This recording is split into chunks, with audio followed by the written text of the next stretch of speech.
Conversation makes me warm. So warm. The rain, sweet rain, whispers me to sleep and wakes me up again. My rain, sometimes I swear I hear it on my name. I swear, my summer rain. In the middle of the night when I'm alone, I feel her kisses on me, even when she's gone. Can't wait till she gets home. Yeah, whispers me to sleep and wakes me up again. Sometimes I swear I hear on my name. My name, my name. Oh, oh, oh. I don't mind if it rains for rain. If it rains, let it rain on me.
possible to die and not kill a movie. Today, it's brought to you in living color, flashed across the big screen and the small, all with the same unrelenting message. When you leave, you die. When you leave, you die. How long will we keep teaching that to our children? This ain't the country, brethren. They stack families on top of each other here. Black man on top of black man until there's no room, until you can't breathe.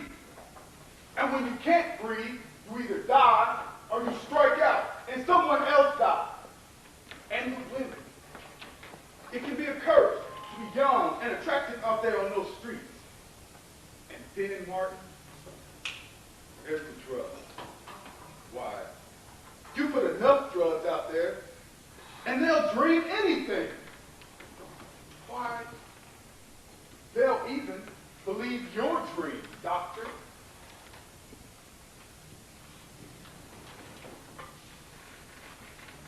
Let me tell you about the first march I ever led. I was surrounded by all kinds of people.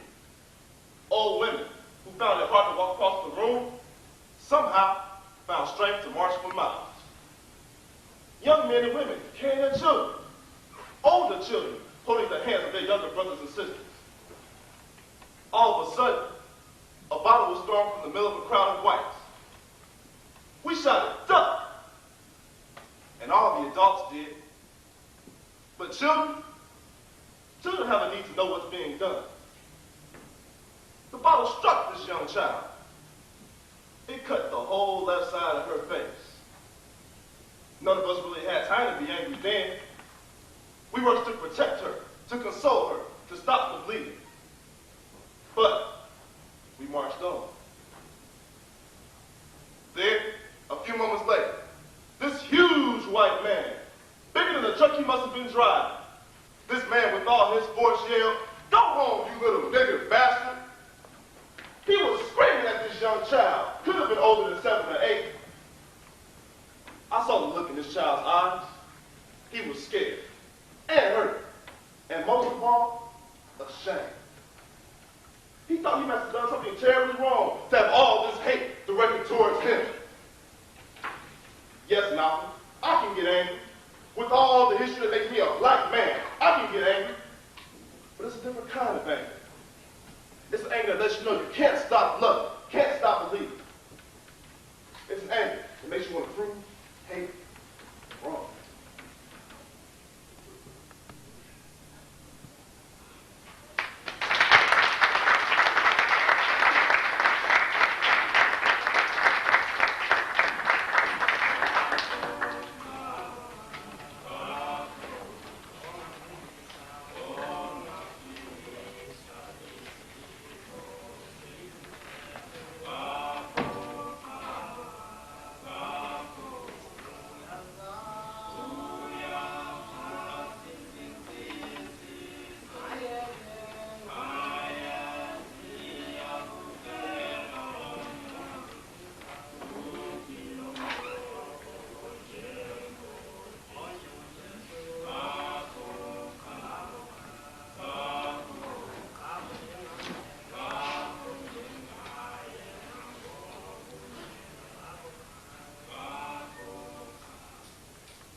All the same to you, ladies. I think I'll stay with the guys and watch the game. Well, now. I reckon it's time you made yourself useful. Mary, hand me my purse.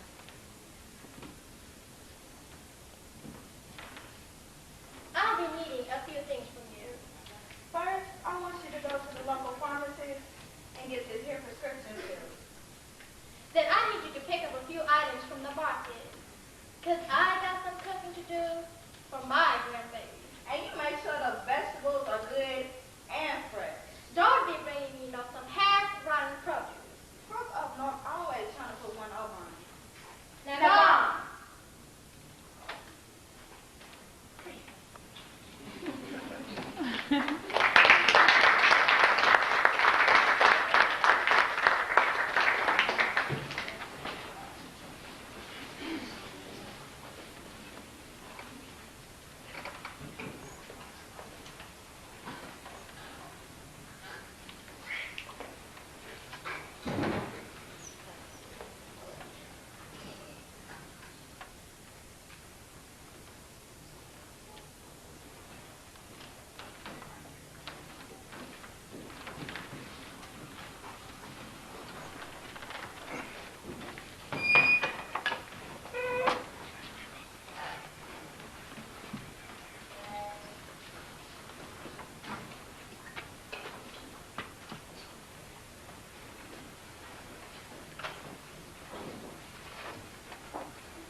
See the horse 112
that man's meatloaf, and I scrubbed between his toes. I became his mom.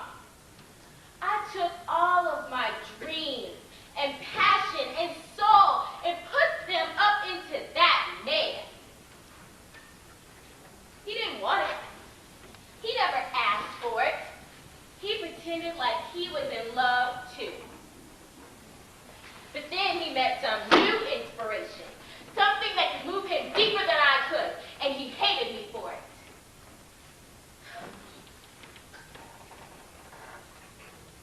He started to slap me because the meatloaf wasn't cooked right.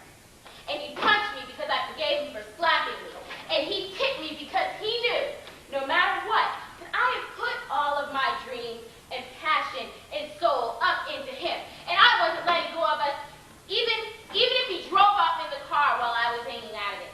Even if he called me a whore. Even if I had to wear long sleeves because of the watermelon-sized bruises I had some days. And he resented it. Because he knew my capacity to love was stronger than him. Stronger than anything he had ever known.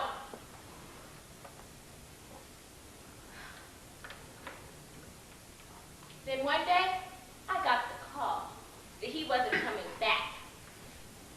That he'd be by in the daytime to pick up his things that I bought. 14 years. 14 years. And 2 kids later, and he dignifies our entire relationship with a fucking phone call? You know why he left? Because my spirit died. Because everything I was giving to that man, I should have been giving to myself. What you need with somebody that ain't got nothing to learn you. Don't believe in nothing no more. So he left. And I tried to find it all again. Started watching Oprah and read to my Iyanla Vanzant. I got on every diet pill, hair weave, exercise without exercising plan I could find. But then, I hit the bottom. I looked at my face in the mirror, and I saw shit. Nothing but shit. But then I realized I wasn't nothing but a piece of shit. That's what I was giving myself, and that's what I was giving my kids. But now, no, I don't believe in some higher power. And I don't believe in Oprah. I just believe in me. And if you want to look at me in my face and piss on me, go right ahead. I ain't never needed anybody's love to complete my book, not even your father. He ain't break me, and you ain't gonna break me. You don't need nobody to complete you. You got everything you need, whether I love you or not. Guilt ain't gonna kick your ass if you live that.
This country has no conscience. It has no morality, no sense of honor. Hell, Martin, this country doesn't even have a memory. It forgets about what it doesn't want to remember, and what it does remember, it lies about.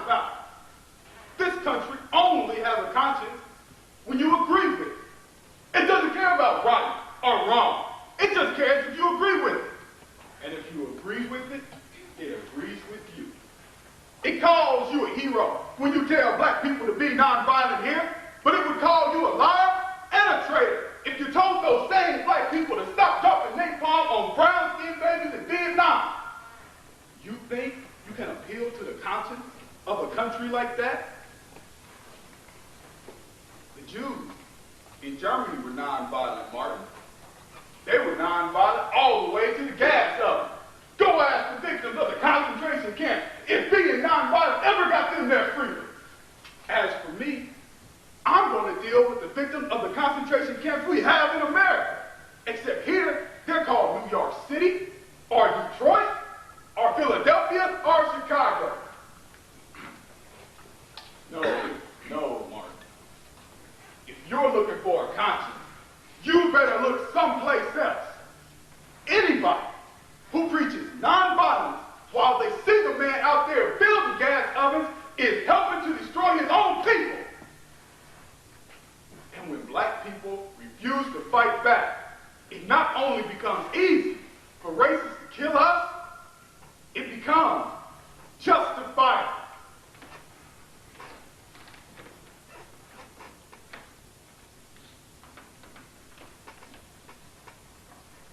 Don't tell me we haven't accomplished anything, Malcolm. That people got beat for nothing. Do you really think it's that easy for me to sit there and watch all people get beat? To risk the lives of my own children? Malcolm, do you really think that I would put my own life at risk for nothing? I don't want to die. I don't want my people to die. I don't preach nonviolence because I like it. I preach it because it's right. And because I'm a man. And because I'm a child of God. You look out over this city, and neon signs tell you what to do and where to go. But I grew up with a different kind of sign. It wasn't a neon light, but if you were black, you had no trouble reading it. Signs of separation. Signs that scarred the words for colors only into the psyche of Negro children. Signs that degrade and humiliate those children's parents on a daily and constant and continuing basis. When those signs came down, the spirit of black people went up. So don't tell me nothing has been accomplished, Malcolm. I was in the Montgomery church when the announcement came down that buses in Alabama would no longer be segregated. What was accomplished was written on the faces of those who struggled so long to prove that you could take a stand by sitting down. No, Malcolm, the only ones who doubted would accomplish anything were those who never had to give up their seat on the bus, or move to the back of the bus for a white person, or watch white patrons being served in the comfort of a public restaurant while being forced to take their food out into the rain and cold. Don't diminish what has been accomplished, and don't misunderstand what will be accomplished. Sometimes, you gotta be able to ride the bus before you can drive, Malcolm. But don't think we're not planning to own the entire bus line someday. And Malcolm, don't ever mistake nonviolence for non-action. You might be doing a disservice to those who are beaten so that you may have the freedom to question their courage.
Some of y'all might get with this, and some of y'all won't.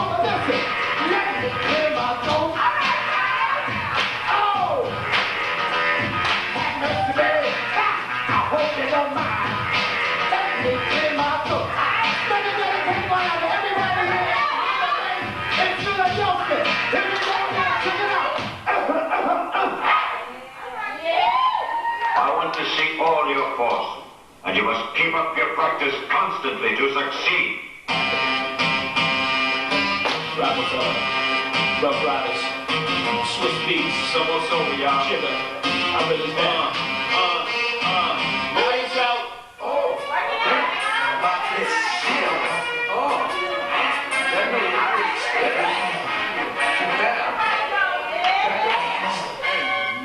Swiss beat.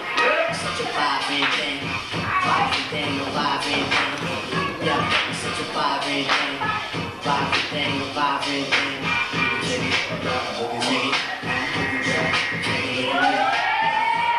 Such a vibrant thing. Vibrant thing, a vibrant thing. What we're gonna do right here is go back. Way back. Back into time.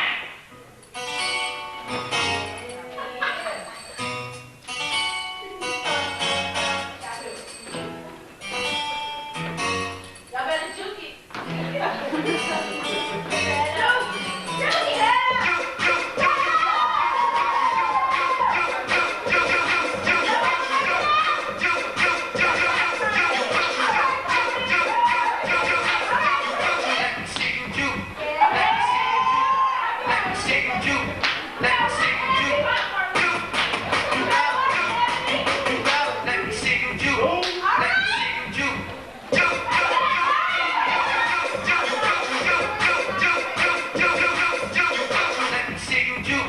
Let me see you do.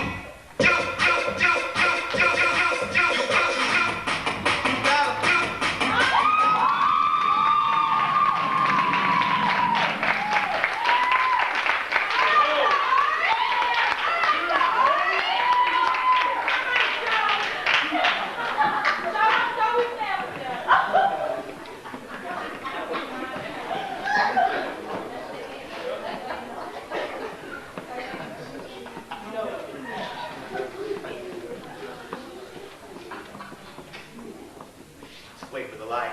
Thank you all very, very much for coming. Let's hear it for Jahari.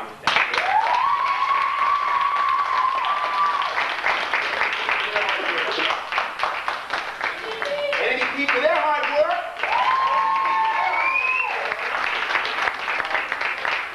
I am Carl. I'm going to shamelessly plug the spring show that we're going to be doing.